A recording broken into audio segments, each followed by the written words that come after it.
ದಿಢೀರ್ ಅಂತ ಮತ್ತೆ ಚಿನ್ನ ಮತ್ತು ಬೆಳ್ಳಿ ಬೆಲೆಯಲ್ಲಿ ಭಾರಿ ಒಂದು ಇಳಿಕೆ ಆಗ್ತಾ ಇದೆ ವೀಕ್ಷಕರೇ. ಹೌದು, ಮತ್ತೆ ಅಮೆರಿಕ ಇರಾನ್ ನಡುವೆ ಯುದ್ಧ ಪ್ರಾರಂಭವಾಗಿದೆ. ಯುದ್ಧದ ಬೆನ್ನಲ್ಲೇ ಬಂಗಾರ ಬೆಳ್ಳಿ ಬೆಲೆ ನೆಲಕ್ಕುರುಳ್ತಾ ಇದ್ದಾವೆ. ಹಾಗಾದ್ರೆ ಈಗ ತಗೋಬೇಕಾ ಬೇಡ ಎಂಬ ಪ್ರಶ್ನೆ ಕೂಡ ಬರುತ್ತೆ. ಯಾರೆಲ್ಲ ವಿಡಿಯೋ ನೋಡ್ತಿದ್ದೀರಾ, ವಿಡಿಯೋನ ದಯವಿಟ್ಟು ಪೂರ್ತಿಯಾಗಿ ಕೊನೆ ತನಕ ನೋಡಿ. ಯಾಕಂದ್ರೆ ಇವತ್ತಿನ ವಿಡಿಯೋ ತುಂಬಾ ಇಂಪಾರ್ಟೆಂಟ್ ಆಗಲಿದೆ. ಯಾಕಂದ್ರೆ ನೀವು ಮನೆಯಲ್ಲಿ ಬಂಗಾರ ಇಟ್ಟಿದ್ರೆ ಅಥವಾ ಹೊಸದಾಗಿ ಬಂಗಾರ ಖರೀದಿ ಮಾಡಲು ಪ್ಲಾನ್ ಮಾಡ್ತಾ ಇದ್ರೆ ಈ ವಿಡಿಯೋ ತುಂಬಾ ಇಂಪಾರ್ಟೆಂಟ್. ಈ ಒಂದು ಚಿಕ್ಕ ತಪ್ಪು ಮಾಡಿದ್ರೆ ನಿಮಗೆ ನೋಟಿಸ್ ಕೂಡ ಬರಬಹುದು ಇನ್ಕಮ್ ಟ್ಯಾಕ್ಸ್ ಇಂದ. ಹೌದು ವೀಕ್ಷಕರೇ, ಬಂಗಾರ ಬೆಳ್ಳಿ ಖರೀದಿ ಮಾಡೋರು ಎಚ್ಚರ, ಅಲರ್ಟ್ ಅಂತಾನೆ ಹೇಳ್ಬೋದು. ಎರಡನೇದಾಗಿ, ಈಗ ಬಂಗಾರ ಮತ್ತು ಬೆಳ್ಳಿ ಬೆಲೆ ಎಷ್ಟು ಇಳಿಕೆ ಆಗಿದೆ, ಭಾರತದ ಮಾರುಕಟ್ಟೆ ಪ್ರಕಾರ ಬಂಗಾರ ಬೆಳ್ಳಿ ನಿಖರವಾದ ಬೆಲೆ ಎಷ್ಟು. ಇನ್ನು ಮೂರನೇದಾಗಿ ಹೇಳ್ಬೇಕಂದ್ರೆ ಈಗ ತಗೋಬೇಕಾ ಬೇಡವಾ ಎಂಬ ಪ್ರಶ್ನೆ ಬರುತ್ತೆ. ದೊಡ್ಡ ಮಟ್ಟದಲ್ಲಿ ಬಂಗಾರ ಬೆಳ್ಳಿ ಬೆಲೆ ಇಳಿಕೆ ಆಗ್ತಾ ಇದೆ. ಹಾಗಾದ್ರೆ ಈಗ ತಗೋಬೇಕಾ ಬೇಡವಾ ಅದನ್ನು ಕೂಡ ವಿಡಿಯೋದಲ್ಲಿ ನಾವು ನಿಮಗೆ ಮಾಹಿತಿ ಕೊಟ್ಟಿರುವಂತದ್ದು. ಸೊ ವಿಡಿಯೋನ ಪೂರ್ತಿಯಾಗಿ ನೋಡಿ. ಅದಕ್ಕಿಂತ ಮುಂಚೆ ನೀವು ಇನ್ನೂ ಕೂಡ ವಿಡಿಯೋಗೆ ಲೈಕ್ ಮಾಡಿಲ್ಲ ಅಂದ್ರೆ ದಯವಿಟ್ಟು ವಿಡಿಯೋಗೆ ಒಂದು ಲೈಕ್ ಮಾಡಿ ವೀಕ್ಷಕರೇ. ಹಾಗೆ ಪ್ರತಿಯೊಬ್ಬರು ಕೂಡ ಕಮೆಂಟ್ ಬಾಕ್ಸ್ ಅಲ್ಲಿ ನಾವು ಕೇಳೋ ಪ್ರಶ್ನೆಗೆ ದಯವಿಟ್ಟು ಉತ್ತರ ಕೊಡಿ. ನಿಮ್ಮ ಪ್ರಕಾರ ಬಂಗಾರದ ಸರಿಯಾದ ಬೆಲೆ ಎಷ್ಟಾಗಬೇಕು, ಬಡ ಜನರು ಕೂಡ ಸುಲಭವಾಗಿ ಬಂಗಾರ ಖರೀದಿ ಮಾಡಿರಬೇಕು, ನಿಮ್ಮ ಉತ್ತರ ನಮಗೆ ಕಮೆಂಟ್ ಮೂಲಕ ನೀವು ಕೊಡಿ ವೀಕ್ಷಕರೇ.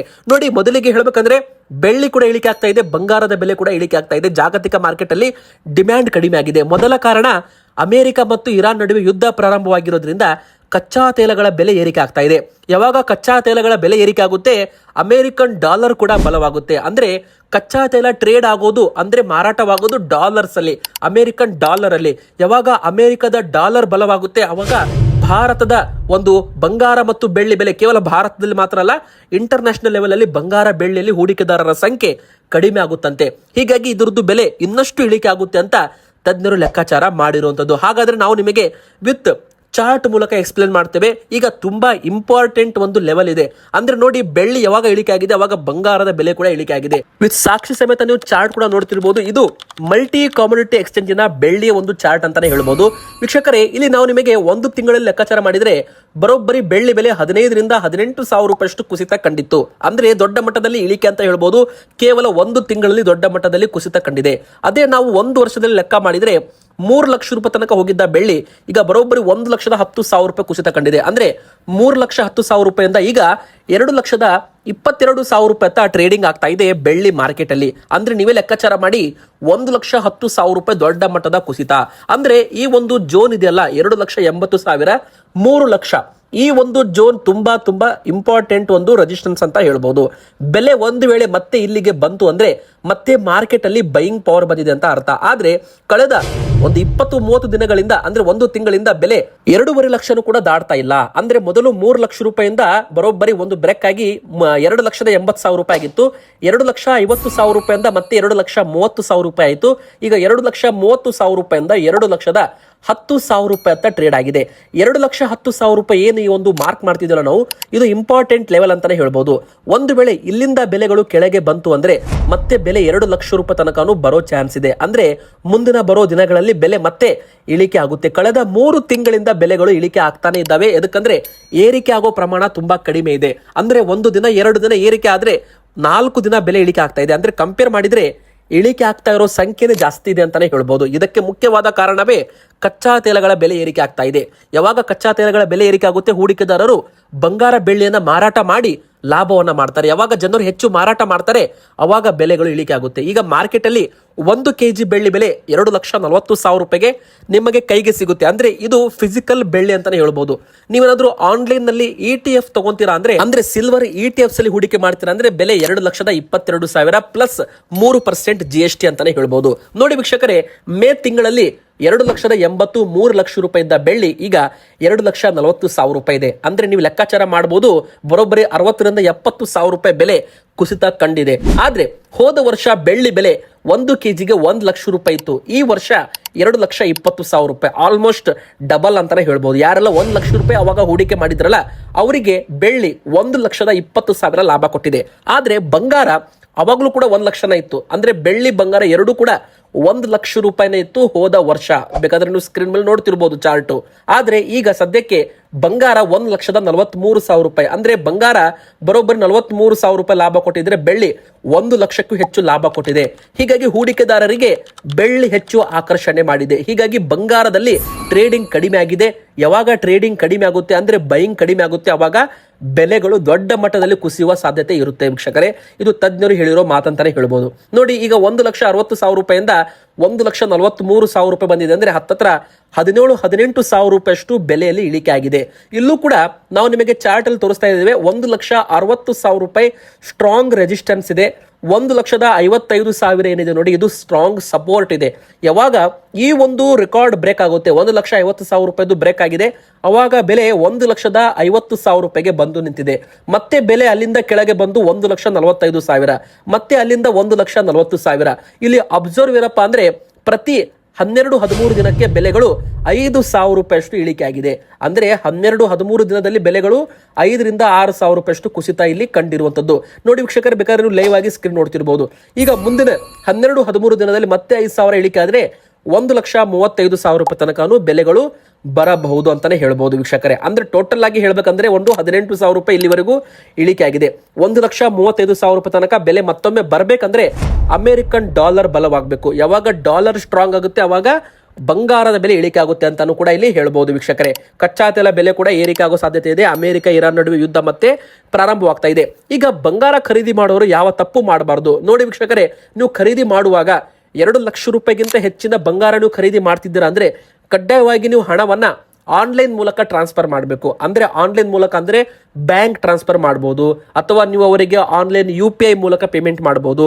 RTGS, ನೆಫ್ಟ್ ಅಂತ ಈ ತರ IMPS ಅಂತ ಬರುತ್ತೆ. ಆನ್ಲೈನ್ ಬ್ಯಾಂಕಿಂಗ್ ಮೂಲಕ ನೀವು ಹಣವನ್ನ ಕಳಿಸಬೇಕಾಗುತ್ತೆ. ಒಂದು ವೇಳೆ ನೀವೇನಾದ್ರೂ ನಗದು ಕ್ಯಾಶ್ ಅನ್ನ ಕೊಟ್ರೆ, ಅಂದ್ರೆ ಒಂದು ಹಾರ್ಡ್ ಕ್ಯಾಶ್ ಅನ್ನ ನೀವು 2 ಲಕ್ಷ ರೂಪಾಯಿ ಮೇಲೆ ಕೊಟ್ರೆ ಅದು ತಪ್ಪು, ನಿಮಗೆ ನೋಟಿಸ್ ಬರೋ ಚಾನ್ಸ್ ಇದೆ ಅಂತೆ. ಯಾಕಂದ್ರೆ ಕ್ಯಾಶ್ ಅಲ್ಲಿ ಟರ್ನ್ ಓವರ್ ಆದ್ರೆ GST ಉಳಿಸುತ್ತೆ ಅಂತ ಹೇಳಲಾಗುತ್ತೆ. ಸೊ ಇದರಲ್ಲಿ ಕ್ಯಾಶ್ ಟ್ರಾನ್ಸಾಕ್ಷನ್ ಮೇಲೆ ಸರ್ಕಾರ ಲಿಮಿಟ್ ಹಾಕಿರುವಂತದ್ದು. ಯಾರಾದ್ರೂ ಈ ತರ ಮಾಡಿದ್ರೆ ಅವರಿಗೆ ನೋಟಿಸ್ ಕೂಡ ಬರೋ ಚಾನ್ಸ್ ಇರುತ್ತೆ ಸಿಕ್ಕಾಕಿಕೊಂಡಾಗ. ಇನ್ನು ಎರಡನೇದಾಗಿ ಮನೆಯಲ್ಲಿ ಬಂಗಾರ ಎಷ್ಟಿಡಬಹುದು, ಮತ್ತೆ ಮನೆಯಲ್ಲಿ ಬಂಗಾರ ಇದ್ರೆ ಏನ್ ಮಾಡಬೇಕು ನೋಡಿ ವೀಕ್ಷಕರೇ. ಮದುವೆ ಆದ ಮಹಿಳೆಯರು 500 ಗ್ರಾಮ್ ವರೆಗೂ ಕೂಡ ಮನೆಯಲ್ಲಿ ಬಂಗಾರ ಇಟ್ರೆ ಯಾರು ಕೂಡ ಲೆಕ್ಕ ಕೇಳಲ್ಲ. 500 ಗ್ರಾಮ್ ಮೇಲೆ ಬಂಗಾರ ಇದೆ ಅಂದ್ರೆ ನೀವು ಕಡ್ಡಾಯವಾಗಿ GST ಬಿಲ್ ಆಗಿರ್ಬೋದು, ಇನ್ಕಮ್ ಸೋರ್ಸ್ ಅನ್ನ ರೆಡಿ ಇಡಬೇಕಾಗುತ್ತೆ. ಯಾವಾಗ ಇನ್ಕಮ್ ಟ್ಯಾಕ್ಸ್ ಅವರು ನೋಟಿಸ್ ಕಳಿಸಿದಾಗ, ಚೆಕಿಂಗ್ ಬಂದಾಗ ಅಥವಾ ಇನ್ಫಾರ್ಮೇಶನ್ ಕೇಳಿದಾಗ ನೀವು ಕೊಡಬೇಕಾಗುತ್ತೆ. ಇನ್ನು ಎರಡನೇದಾಗಿ ಹೇಳ್ಬೇಕಂದ್ರೆ ಮದುವೆ ಆಗಿಲ್ಲ ಅಂತವರು ಹೆಣ್ಮಕ್ಳು ಮಹಿಳೆಯರು 250 ಗ್ರಾಮ್ ವರೆಗೂ ಮನೆಯಲ್ಲಿ ಬಂಗಾರ ಇಟ್ಟರೆ ಯಾರು ಕೂಡ ಲೆಕ್ಕ ಕೇಳಲ್ಲ. ಸೊ 250 ಗ್ರಾಮ್ ಮೇಲೆ ಇದೆ ಅಂದ್ರೆ ಸೊ ನೀವು ಅದಕ್ಕೆ ಲೆಕ್ಕ ಕೊಡಬೇಕಾಗುತ್ತೆ. ಹೀಗಾಗಿ ನೀವು ಪುರುಷರಾಗಿದ್ರೆ ಅಥವಾ ಮದುವೆ ಆಗಿರ್ಲಿ ಬಿಡ್ಲಿ, ಪುರುಷರ ಹತ್ರ ಒಬ್ಬರ ಹತ್ತಿರ 100 ಗ್ರಾಮ್ ವರೆಗೂ ಇದ್ರೆ ಯಾರು ಲೆಕ್ಕ ಕೇಳಲ್ಲ. 100 ಗ್ರಾಮ್ ಮೇಲೆ ನೀವು ಬಂಗಾರ ತಗೋತಿದ್ದೀರಾ ಅಂದ್ರೆ ಕಡ್ಡಾಯವಾಗಿ GST ಬಿಲ್ ಆಗಿರ್ಬೋದು ಮತ್ತು ಇನ್ಕಮ್ ಸೋರ್ಸ್ ಅನ್ನು ನೀವು ತೋರಿಸಬೇಕಾಗುತ್ತೆ. ತುಂಬಾ ಜನ ಕಪ್ಪು ಹಣವನ್ನ ಬಂಗಾರದಲ್ಲಿ ಹೂಡಿಕೆ ಮಾಡಿರ್ತಾರಲ್ಲ, ಅವರಿಗೆ ಇದು ಅನ್ವಯವಾಗುತ್ತೆ ಅಂತಾನು ಕೂಡ ಹೇಳ್ಬಹುದು. ಹಾಗಾದ್ರೆ ಈಗ 18 ಕ್ಯಾರೆಟ್ ಚಿನ್ನದ ಬೆಲೆ ಎಷ್ಟಾಗಿದೆ ನೋಡೋಣ ಬನ್ನಿ. ನೋಡಿ ವೀಕ್ಷಕರೇ, 10 ಗ್ರಾಮ್ 18 ಕ್ಯಾರೆಟ್ ಚಿನ್ನದ ಬೆಲೆ ಈಗ 1,08,700 ರೂಪಾಯಿ ತೋರಿಸ್ತಾ ಇದೆ. ಇದು ಆನ್ಲೈನ್ ಮಾರ್ಕೆಟ್ ಆಗಿರೋದ್ರಿಂದ ಇದ್ರ ಮೇಲೆ 3% GST ಮತ್ತು ಮೇಕಿಂಗ್ ಚಾರ್ಜ್ ಕೂಡ ಜಾಸ್ತಿ ಇರುತ್ತೆ, ಅಂದ್ರೆ ಎಕ್ಸ್ಟ್ರಾ ಇರುತ್ತೆ ಅಂತಾನೆ ಹೇಳ್ಬಹುದು. ಸೊ ನೋಡಿ, ಮೇಕಿಂಗ್ ಚಾರ್ಜ್ ಅಲ್ಲಿ ನೀವು ಚೌಕಾಸಿ ಮಾಡಲೇಬೇಕು. ಒಮ್ಮೆ ಬಾರಿ ನೀವು ಬಂಗಾರದ ಅಂಗಡಿಯಲ್ಲಿ ಬಂಗಾರದ ಜ್ಯುವೆಲರಿ ತಗೋತಿದ್ದೀರಾ ಅಂದ್ರೆ ಕಡ್ಡಾಯವಾಗಿ ನೀವೇನ್ ಮಾಡಬೇಕು, ಬಂಗಾರ 18 ಕ್ಯಾರೆಟ್ ಇದೆ ಇಲ್ಲೋ ಅಂತ ಚೆಕ್ ಮಾಡಬೇಕು. ಅದರ ಮೇಲೆ ಹಾಲ್ ಮಾರ್ಕ್ ಇದೆ ಇಲ್ಲೋ ಅಂತ ಚೆಕ್ ಮಾಡಬೇಕು. ಮತ್ತೆ ಮುಖ್ಯವಾಗಿ ತೂಕ, ಅಂದ್ರೆ ನೋಡಿ 10 ಗ್ರಾಮ್ ನೆಕ್ಲೆಸ್ ಇದೆ ಅಂದ್ರೆ ಅದ್ರ ಮೇಲೆ ಏನಾದ್ರೂ ನಾನ್ ಗೋಲ್ಡ್ ಪಾರ್ಟ್ಸ್ ನ ಹಾಕಿದಾರಾ, ಅಥವಾ ಏನಾದ್ರೂ ಸ್ಟೋನ್ಸ್ ಆಗಿರ್ಬೋದು, ನಕಲಿ ಡೈಮಂಡ್ಸ್ ಗಳನ್ನ ಹಾಕಿರ್ತಾರೆ, ಕೆಂಪು ಕಲರ್ ಹವಳಗಳಂತ ಹಾಕಿರ್ತಾರೆ, ಅದ್ರದ್ದು ತೂಕ ಅದು ಮೈನಸ್ ಮಾಡಿದ್ದಾರೆ ಇಲ್ಲೋ, ಅಂದ್ರೆ ಸ್ಟೋನ್ಸ್ ಗಳ ಒಂದು ಲೆಕ್ಕ ಬೇರೆ ಮಾಡಬೇಕು. 1 ಗ್ರಾಮ್ ಕೂಡ ಅಲ್ಲಿ ನಿಮಗೆ ಉಳಿಸಿದ್ರೆ ನೀವು 13-14 ಸಾವಿರ ರೂಪಾಯಿ ಉಳಿಸಬಹುದು ವೀಕ್ಷಕರೇ. ಈಗ ನೋಡಿ, 22 ಕ್ಯಾರೆಟ್ ಚಿನ್ನದ ಬೆಲೆ ಎಷ್ಟಾಗಿದೆ, 1,32,850 ರೂಪಾಯಿ. ಇದು ಭಾರತೀಯ ಮಾರುಕಟ್ಟೆ ಪ್ರಕಾರ 22 ಕ್ಯಾರೆಟ್ ಚಿನ್ನದ ಬೆಲೆ ಅಂತಾನೆ ಹೇಳ್ಬೋದು. ಆದ್ರೆ ಇದು ಆಭರಣ ಆಗಿರೋದ್ರಿಂದ ಇದ್ರ ಮೇಲೆ ಮೇಕಿಂಗ್ ಚಾರ್ಜ್ ಅಂತ ಇದ್ರ ಮೇಲೂ ಇರುತ್ತೆ. 18 ಕ್ಯಾರೆಟ್ ತಗೊಳ್ಳಿ, 22 ಕ್ಯಾರೆಟ್ ತಗೊಳ್ಳಿ ವೀಕ್ಷಕರೇ, ಅದ್ರ ಮೇಲೆ ಮೇಕಿಂಗ್ ಚಾರ್ಜ್ ಇದ್ದೇ ಇರುತ್ತೆ. ಮೇಕಿಂಗ್ ಚಾರ್ಜ್ ನಿಮಗೆ ವಾಪಸ್ ಬರಲ್ಲ.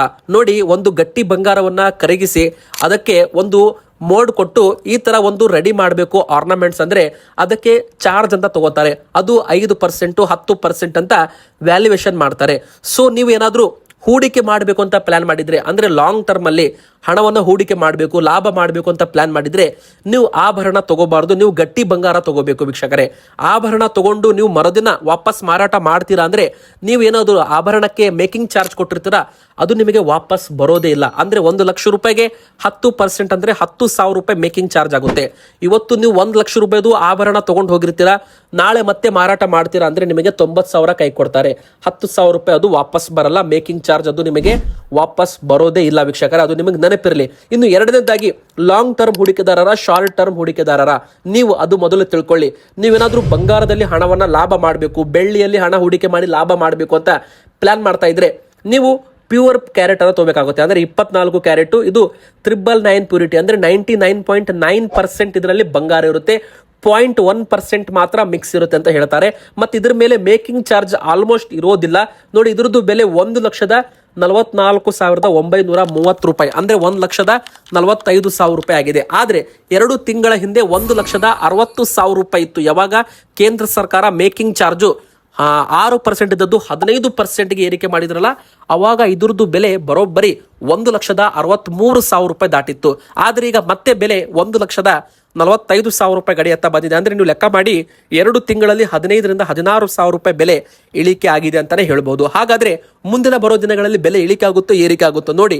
ಯುದ್ಧ ಮತ್ತಷ್ಟು ಭೀಕರವಾದ್ರೆ, ಕಚ್ಚಾ ತೈಲ ಬೆಲೆ ಏರಿಕೆ ಆದ್ರೆ ಬಂಗಾರ ಬೆಳ್ಳಿ ಬೆಲೆ ಮತ್ತೆ ಇಳಿಕೆ ಆಗುತ್ತೆ. ಸೊ ಯಾರಾದ್ರೂ ಹಣವನ್ನ ಹೂಡಿಕೆ ಮಾಡಬೇಕು ಅಂತ ಪ್ಲಾನ್ ಮಾಡ್ತಾ ಇದ್ರೆ, ಈಗ ನಿಮ್ಮ ಮನೆಯಲ್ಲಿ ಮದುವೆ ಸಮಾರಂಭ, ಶುಭ ಸಮಾರಂಭ ಇದ್ರೆ, ಬಂಗಾರ ತಗೋಲೇಬೇಕು ಅಂತ ನೀವು ಅನಿವಾರ್ಯವಿದ್ರೆ, ಸ್ವಲ್ಪ ಬೆಲೆ ಇಳಿಕೆ ಆದಾಗ ನೀವು ತಗೋಬಹುದು. ಆದ್ರೆ ನೀವು ಹಣ ಹೂಡಿಕೆ ಮಾಡಬೇಕು ಅಂತ ಪ್ಲಾನ್ ಮಾಡ್ತಾ ಇದ್ರೆ ಸ್ವಲ್ಪ ವೇಟ್ ಮಾಡಿ, ಇನ್ನು 1 ವಾರ ವೇಟ್ ಮಾಡಿ. ನಂತರ ಒಂದು ಕ್ಲಿಯರ್ ಪಿಕ್ಚರ್ ಸಿಗುತ್ತೆ, ಬೆಲೆ ಏರಿಕೆ ಆಗುತ್ತೆ ಇಳಿಕೆ ಆಗುತ್ತೆ ಅಂತ. ನಂತರ ನೀವು ಹಣವನ್ನ ಹೂಡಿಕೆ ಮಾಡಬಹುದು. ವೀಕ್ಷಕರೇ, ಇವತ್ತಿಗೆ ಇಷ್ಟ ಆಗಿತ್ತು. ವಿಡಿಯೋ ಲೈಕ್ ಮಾಡಿ, ಚಾನಲ್ಗೆ ಸಬ್ಸ್ಕ್ರೈಬ್ ಆಗಿ.